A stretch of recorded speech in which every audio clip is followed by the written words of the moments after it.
Magandang gabi. Nandito kami ngayon sa taniman. Nag-harvest kami ng Madre de Agua. Unang harvest pala to ng Madre de Agua namin. Lumago na kasi. Yan. Ang lalapad na ng mga dahon. Papakain namin sa mga manok.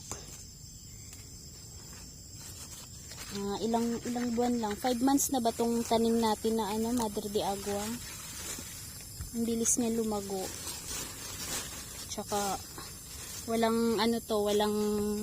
kaming nilalagay na gamot na pampataba. Natural lang to siyang nabuhay. Natural na tinanim at sarili niya lang ang nagpapataba sa kanya. Ang lapad ng mga dahon, oh. Yan ang lapad, oh. Yan. Malapad yung mga dahon. In order lang namin to sa isang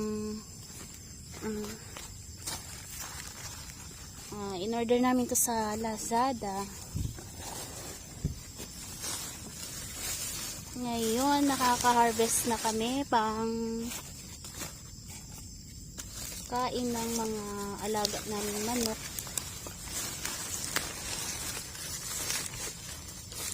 Kasi yung mga manok namin matakaw sa pagkain.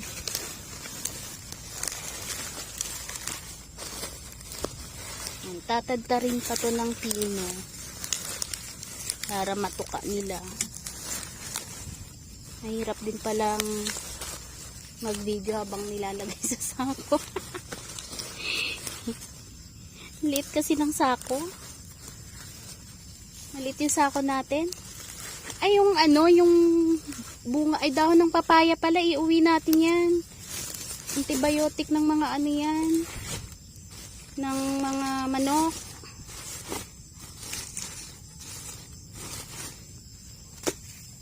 Pampurga ng mga manok ng mga hayop yung dahon ng papaya.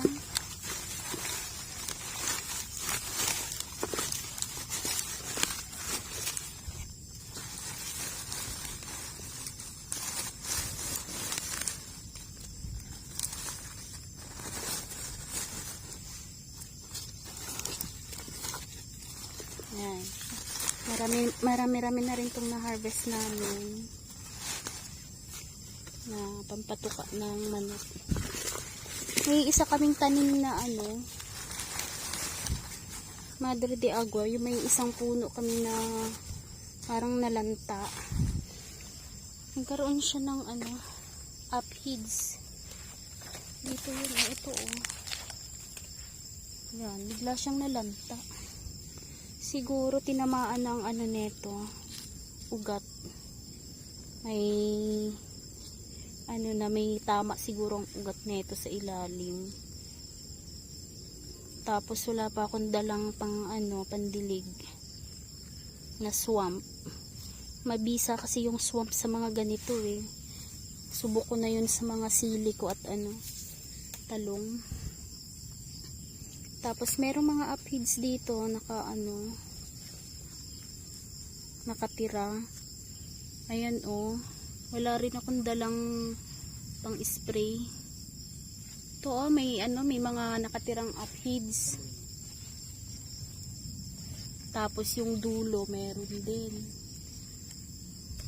Biglang nalanta. Yan. Ayan nagkaroon ng aphids sa yung pinaka-antuktok niya din. Ang daming itlog.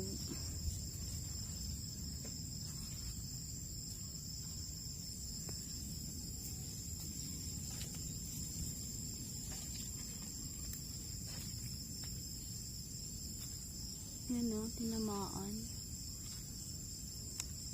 Nakaka-survive pa kaya to?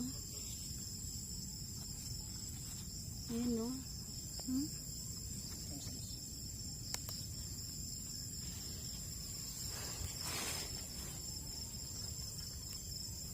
Ayan, pinabas na.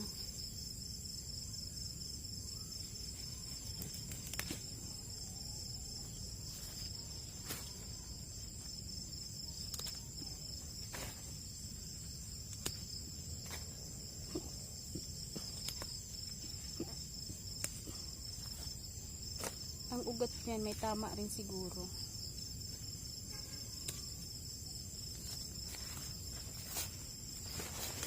At ito yung mulberry. Inano mo lang, tinusok mo lang to dito. Galing dun sa kabilang puno. Ah, ang galing, ang taba oh. Taba ng mulberry. Wala na, ubos na yung ano. Taba ng mulberry. Pinuto lang yung sanga dun sa kabilang puno. Kasi nag-iisang puno lang naman ang tanim naming mulberry. Tapos, inalisan namin ng mga sanga. Inusok dito sa mga gilid-gilid. Ito na siya, nabuhay. Ang taba oh. Yan, lalapad ng mga dahon. Taba kasi din ng lupa.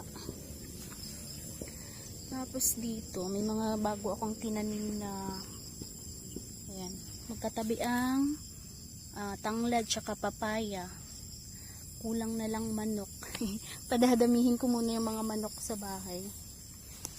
Nabot na kami ng gabi dito. Ayan. Yung papaya. May papaya kami ditong bagong tanim din noong kasi maraming papaya dito nung kasagsagan ng bagyong sunod-sunod na lusaw lahat. Eh nasa mga ano na yun, nasa namumulaklak na yung mga yun. Tapos ito panibagong tanim namin, eh may bulaklak na siya, nag-uumpisa na. Mataba din ang papaya. Walang nakasurvive sa papaya namin nung nakaraang bagyo na sunod-sunod. Kaya sana bumawi ito ngayon. Pangalawang tanim namin. Tapos kanina nagtanim din kami ng bagong punla. Gabi na, kaya mamaya uwi na rin kami. Nandito pala. Kompleto yung pang tinola ko eh.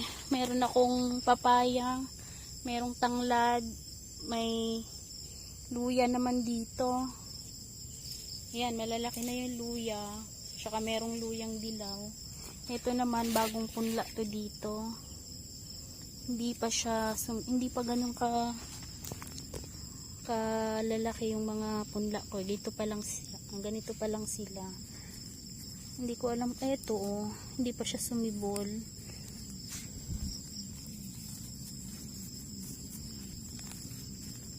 Tas dito, ayan, hindi pa sumibol. Tas dito naman meron din. Yan luya yan. Tas nandun, naliliit pa lang. Nagtanim ako ng luya dito dahil luya lang ang pwedeng itanim dahil wala pa kaming poso.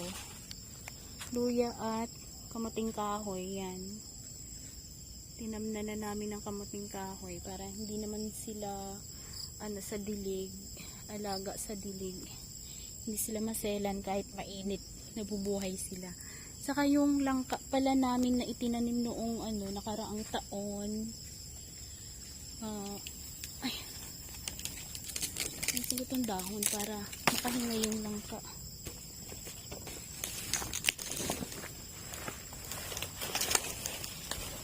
Tinanim namin to noong August 2024.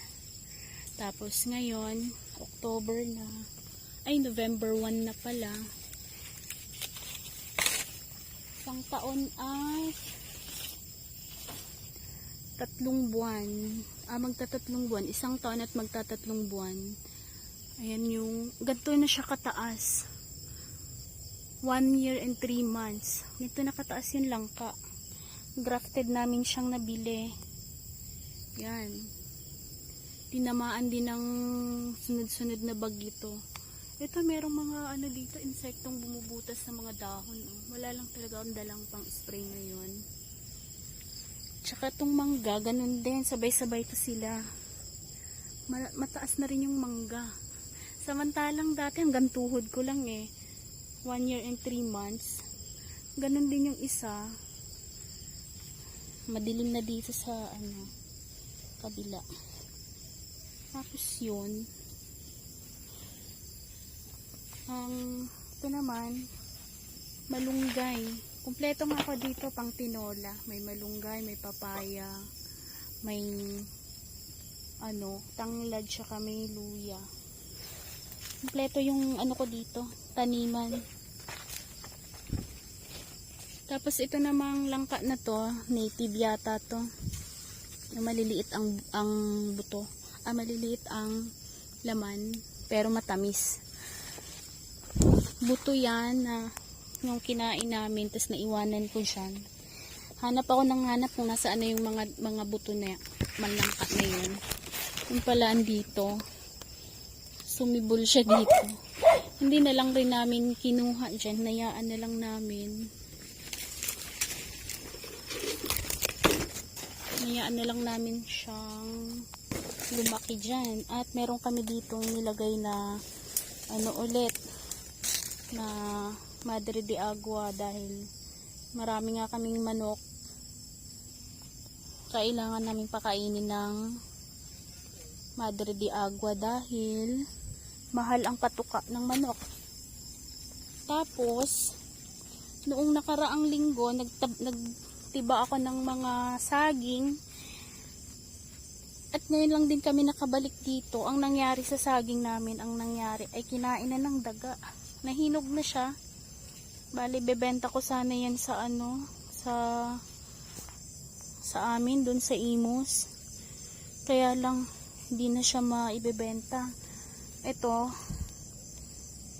hindi ko alam kung pagdating nito sa bahay, naandyan pa yan, buo pa yan. Baka lagas na yan. Tapos, may bago kaming tinaga ngayon. Ito, dito ako may pag-asa. Kasi hilaw pa siya, kailangan maibiyahin na siya para doon na lang sa bahay sa Imus mahihinog. Pwede mga i-dispatch siya agad. Pag dito kasi nahinog, malayo pang biyahe. Naglalaglagan. Tapos, meron ako ditong tanglad. Kasi, may mga binibenta akong gulay. Pang to siya, freebies na lang, tanglad. Tsaka marami akong dun sa kabila, marami akong tanim na alugbate. Yun na lang din ang ipang freebies ko. Yan yung aso ko. Kahit saan ako magpunta, nandyan yan. Utokoy. At ang aming kubo dati, dito kami natutulog dati. Kubo namin. Sumurrender na. Mga ilang bagyo ang dumaan dito. Dito kami natutulog dati eh. Wala pa kaming nakuhang paupahan. Ayan, dyan kami natutulog. Tapos dito, ngayon, nag-iisang plastic na upuan na lang ang nandyan.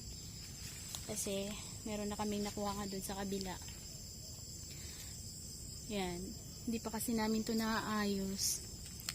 Magpapagawa muna kami ng poso. Yung sa sobrang lakas ng mga bagyo dito, yung solar namin, ganda sira-sira. Ito na lang ang solar namin, nag-iisa. Matibay sa bagyo. Yan, babagsak na yung babagsak na yung haligi. Tapos ito naman, ayusin ko muna. Ayan. Para magkaroon ng ilaw doon. At itong lansones, 1 and 3 months ang lansones. Ito, hindi ko siya tanim. Alisin ko to kasi hindi naman ito. Pag nagbunga naman yan, nagkaroon ng laman, hindi pwedeng pwede na siya makain, kaya lang nakalutang kasi. Malalaki na yung mga tanim namin dito. Napapakinabangan na namin. Yung iba nagiging pera na. Kahit maliit lang yung lupa. Basta tinanim na namin dito lahat. Yung mga tanim na hindi kailangang diligan. So wala pang photo. Tapos ito naman, tinambak ko ditong mga pinagtabasan ng mga puno ng saging, mga damo. Diyan ko tinatambak para maging compost. Hindi ko pa naaasikaso kasi busy din ako dun sa kabila. Kapag tapos na ako dun sa kabila, pwede na ako dito din maglinis. Kaya lang, ang sukal na kasi ang lalaki na ng mga punong, ang lalaki na ng mga, ang tawag dito, yung kamuting kahoy, lagpas tao na. Tsaka hindi na ako nakikita dyan pag pumasok ako dyan. Tinatatakutan ko yung ahas. Baka may ahas. Tsaka, ayan, no, sukal na ng mga puno. Hindi na natatabas yung mga mga sanga. Kagaya niyan, kakawate. At kami uuwi na. Tulog ng aking aso. Tulog na si Utukay. Uwi na tayo. Ayan yung dala namin pauwi. Hila-hila. Tapos may mga saging. Yan.